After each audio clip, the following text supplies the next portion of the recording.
The bowl of stew did not just break, it shattered like the heart of a woman who had forgotten the face of a miracle. As the thick, red broth seeped into the dry earth of the hut, Shindo stood frozen, her breath itching in her throat, tight with unyielding rage. She looked down at the boy sitting in the dust, the boy with the vacant, beautiful smile, and the words she had suppressed for years finally tore through her lips like a jagged blade. "You are not a child," she screamed, her voice echoing off the mud walls with a supernatural weight. "You are nothing but a wooden gourd, a hollow, brainless calabash."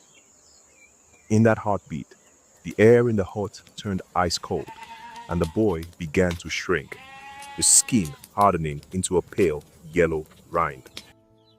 But to understand how a mother could curse her own miracle into a vegetable, we must go back to the beginning, to the foot of the mountain, where the silence was loud enough to break a soul.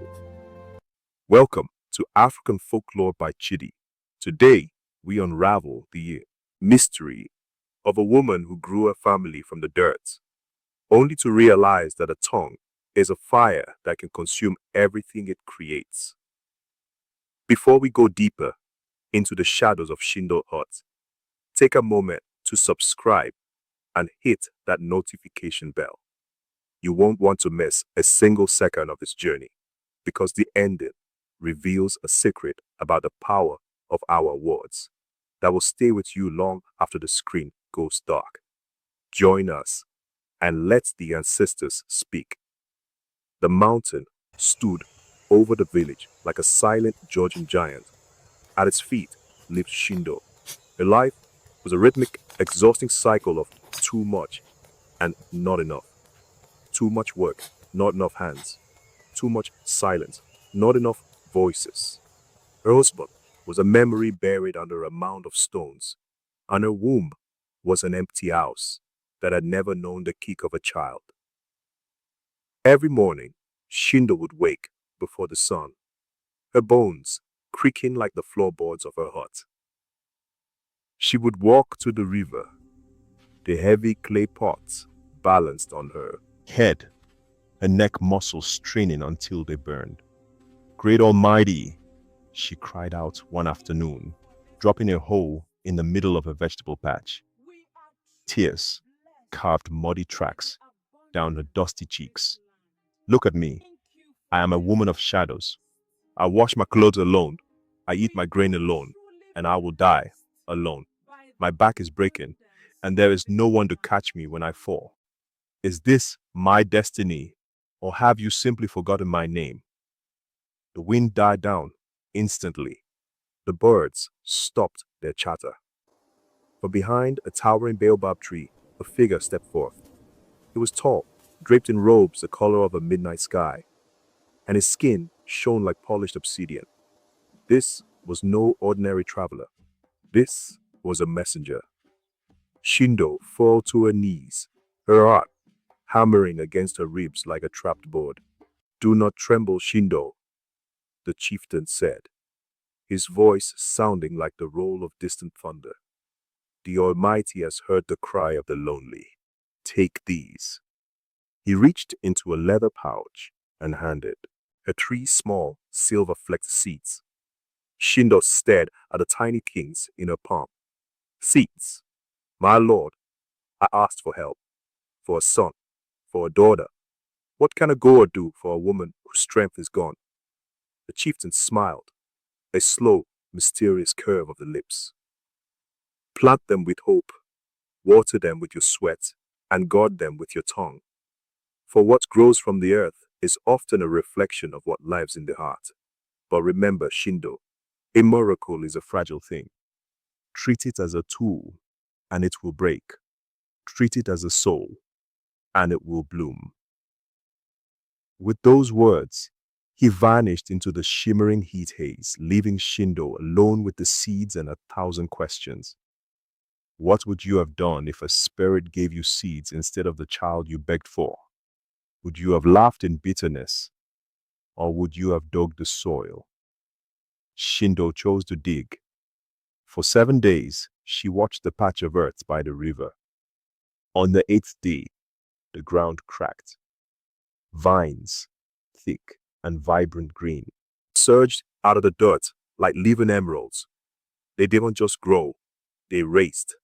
By sunset, 3 enormous, perfect gourds sat ripening in the sun. Shindo was mesmerized. She brought them into a hut, feeling a strange warmth radiating from the rinds.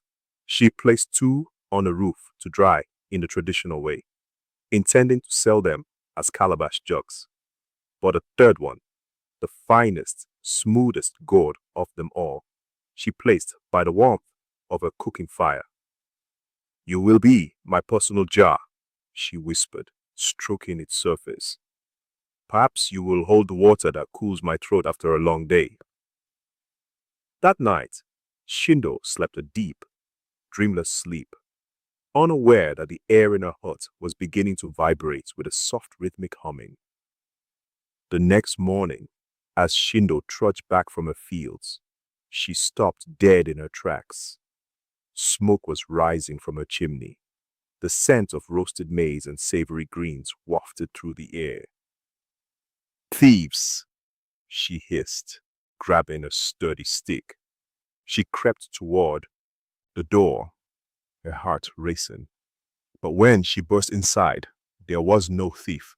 The floor was swept clean. The water pots were brimming with fresh, cool river water. A hot meal sat steaming on the table. The hut was transformed from a hovel of despair into a home of comfort. "Who is here?" she called out, her voice trembling. "Show yourself!" Silence. She ran to the roof. The gourds were gone. She looked by the fire. The fine gourd was gone. In their place were the faint, dusty footprints of children. Shindo's breath caught. Could it be? Was this the help the chieftain promised? The next day, she decided to play a game of shadows. She pretended to leave for the river, but instead she circled back and hid behind a large grain bin, peeking through a crack in the mud wall. What she saw defied every law of nature. The gourds on the roof began to shimmer. They sprouted small dark limbs. They grew heads of tufted hair. 2 strong boys and a graceful girl hopped down from the thatch, laughing and stretching. Then, from the hearth, the fine gourd began to change. It didn't pop or snap. It flowed like melting wax. A young boy emerged, blinking slowly, his eyes wide and vacant, a permanent, sweet smile etched onto his face. This was Kitete. The other children immediately began to chant a melody that sounded like the very heartbeat of the earth. "Kitete, come help us. We'll work for our mother. Come help us, Kitete, our favorite brother." The older children moved with the speed of the wind. They chopped wood with rhythmic precision. They scrubbed the floors until they shone. But Kitet just sat by the fire, watching the dancing flames, his hands moving slowly as if he were trying to catch the smoke. He was the slow one, the one the fire had softened too much. Shindo could contain herself no longer. She burst through the door, her arms open wide. The children shrieked and tried to run toward the roof, their bodies already beginning to harden back into rinds. "No, stay," Shindo cried, falling to her feet. "Do not turn back. I am your mother. I have waited for you in the silence of 1,000 nights. Stay and let this house be full of life." The children froze. They looked at one another, then at the weeping woman. Slowly, the eldest boy stepped forward and touched her hand. His skin was warm. He was real. For a year, Shindo lived in a dream. She was no longer the lonely widow. She was the mother of the gourd children. Her wealth grew as her children worked the fields with superhuman strength. The village women whispered in envy at the market. "How does Shindo have such beautiful silent children?" they asked. Where did they come from? Shindo only smiled and kept her secret locked tight. She loved them all, but she found herself drawn most to Kaitet. He didn't work like the others, but he sat with her at night, his head on her lap, his presence like a cooling breeze. But as the grain bins overflowed and the goats multiplied, a seed of fear, pride began to grow in Shindo's heart. She began to forget the desperation of her lonely days. She started to look at her children not as miracles, but as possessions. And she began to look at Katete with a growing flicker of annoyance. Why must he be so slow? She would mutter as she watched the others hauling heavy baskets. He has the body of a boy, but the mind of a sapling. If you are still watching up to now, type "I'm still here" in the comment section. We are reaching the moment where the shadow falls over Shindo's house, and you won't believe how the ancestors respond to her pride. Do you believe in destiny, or was this all a coincidence? The escalation began on a Tuesday, the hottest day of the dry season. The sun was a white-hot eye in the sky, and the dust hung thick in the air. Shindo was stressed. A merchant was coming to buy her surplus grain, and she wanted everything to be perfect. She was rushing, barking orders at the older children. Faster! Stack the bags. Higher! Don't let the weevils in, she snapped. Kaitet was in his usual spot, sitting near the doorway, where the shade met the light. He was humming the song they used to sing, but he was off-key, his fingers tracing patterns in the dirt. Shindo tripped over his outstretched leg as she carried a massive pot of expensive palm oil. The oil splashed, staining her best robe. "Get out of the way, you useless boy!" she yelled. Kutet looked up, his smile wavering for the first time. He didn't understand anger. He only understood the sun and the song. I sorry, mother," he whispered, his voice thin like rustling leaves. "Sorry isn't enough," Shindo hissed, her face contorted. "I have worked my fingers to the bone to build this life, and you do nothing but sit and stare at nothing. Why can't you be like the others? Why are you so hollow?" The other children stopped working. They stood in the shadows of the yard, their eyes wide with a terrifying realization. They knew the rule. They knew the boundary. But Shindo was too far gone in her frustration to see the warning signs. The climax arrived like a sudden storm.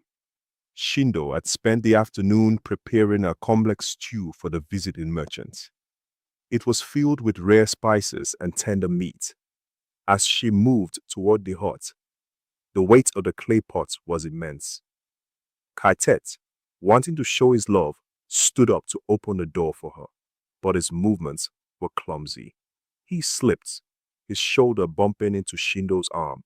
The world seemed to slow down. The clay pot tipped. Shindo's grip failed. The pot hit the hard-packed earth and exploded into 1,000 jagged shards. The stew, the symbol of her hard work and status, was a red ruin in the dirt. Shindo's vision turned red. The heat, the stress, and the secret resentment she felt for Katite's slowness boiled over. "I wish I had never planted those seeds," she screamed, her voice reaching a pitch that made the goats bleat in terror. "You are a curse, not a blessing. You sit there smiling while I suffer. You aren't real. You aren't a son. You are nothing but a calabash. Go back to the dirt where you belong." The silence that followed was absolute. Katet's eyes filled with a grief so profound it seemed to pull the light from the room. He didn't cry out. He didn't argue. He simply began to fade. His beautiful dark skin turned a sickly, pale yellow. His arms stiffened into curved handles. His legs fused together. In the span of 3 breaths, the boy was gone. In his place sat a dry, hollow gourd, rolling slightly on the floor of the hut. Shindo's anger vanished, replaced by a cold, soul-crushing horror. Kitat, she whispered, reaching out a trembling hand. The gourd was cold. It was light. It was empty. She picked it up and shook it. The only sound was the rattle of dry seeds inside. No, no, no, no. Kaitit. I didn't mean it. It was just the heat. It was just the pot. Come back to me, my son. The other children entered the hut.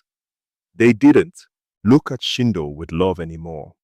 They looked at her with the coldness of the mountain peaks. You broke the word, the eldest girl said, her voice sounding like the wind in the grass. You called us by our old names. You saw the gourd, not the child. Please, Shindo begged, falling to her knees amidst the spilled stew and broken clay. Tell me how to fix it. I will give up the wealth. I will give up the goats. Just give me back my boy. The children didn't answer. They began to climb. They scrambled up the mud walls, their movements jerky and wooden. They reached the thatched roof and sat in a circle around the hole above the hearth. They began to sing, but it wasn't a happy song of work.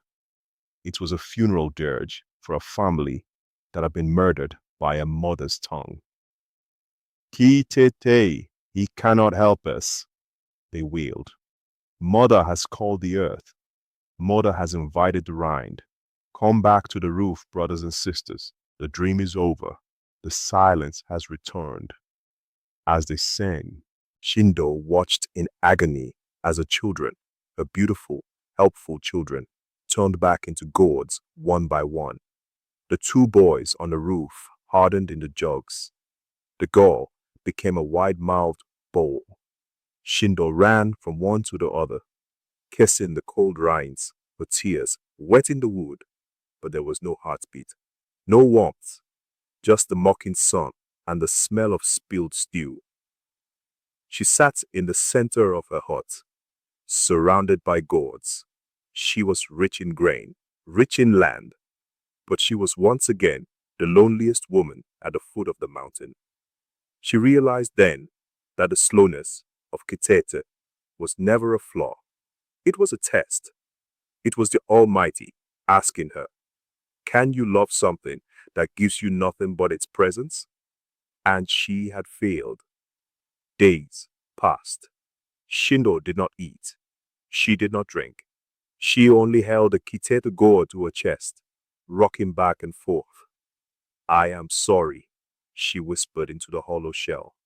I was the hollow one, not you. I was the one with the wooden heart. On the 3rd night, a shadow fell across the doorway. It was the chieftain. He didn't look noble this time. He looked stern. You were given a miracle, Shindo, he said, and you traded it for a clay pot and a moment of pride. Do you now see the weight of a name? I see everything, Shindo sobbed. I see that I am nothing without them. Please, if there is any mercy in the heavens, take my life and give it to the god. Let him be the one to live. The chieftain looked at the woman, truly broken and stripped of her ego. The ancestors do not want your death, Shindo. They want your wisdom. Words can never be unsaid, but they can be overwritten by a lifetime of truth. He pointed his staff at the roof. The song. Sing it, not with your voice, but with your soul. Shindo began to hum. It was the song of the children. At first, her voice was cracked and weak, but as she thought of Kaite's smile, the melody grew strong. She sang until the walls vibrated. She sang until the gourds on the roof began to glow with a soft inner light. And then she felt it, a heartbeat against her chest. The gourd in her arms softened. It grew warm. It grew heavy. Small fingers reached up and touched her tear-stained cheek. Kitet was back. On the roof, the sound of jumping feet signaled the return of the others. Shindo never yelled again. She never complained about the chores or the slowness of the world. She lived the rest of her days in a house full of voices, knowing that every child and every person is a miracle on loan from the great Almighty. Thank you for staying until the end of this emotional journey on African Folklore by Chidi. This story teaches us that our words have the power to create or destroy. What would you have done in Shindo's place? Do you believe she deserved a second chance? Let us know in the comments. If this story touched your heart, please like the video and share it with someone who needs to hear it today. Until the next tale, remember, let the ancestors speak through your kindness. Stay blessed.